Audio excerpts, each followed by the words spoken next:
আরে নান্টু, কোথায় যাচ্ছো? এই বাজার করে বাড়ি যাচ্ছি। সেই সকাল থেকে একটা কথা বলবো বলে তোমাকেই খুঁজছিলাম। আর দেখো কি আশ্চর্য, রাস্তাতেই দেখা হয়ে গেল। ও তাই? তা কি এমন কথা? তা বলছি তোমার নাতির দিকে একটু লক্ষ্য রেখো, বুঝলা? তোমার ছেলে ফুটোর মতন কিন্তু ও অধঃপতনে যাচ্ছে। অধঃপতনে যাচ্ছে মানেটা ঠিক বুঝলাম না, একটু খুলে বলুন। তাহলে শোনো, আজ সকালবেলায় আমি মাঠ থেকে বাড়ি ফিরছিলাম, তারপরে দেখলাম।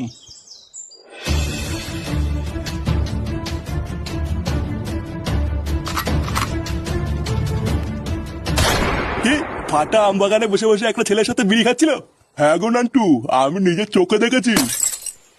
দাদু, আমার বন্ধু ফাটাকে কি দেখে দাও না।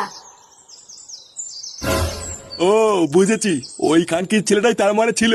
দেখো নান্টু, আমার সাবধান করার কথা আমি করে দিলাম। এবার তুমি যা ভালো বোঝো তাই করো।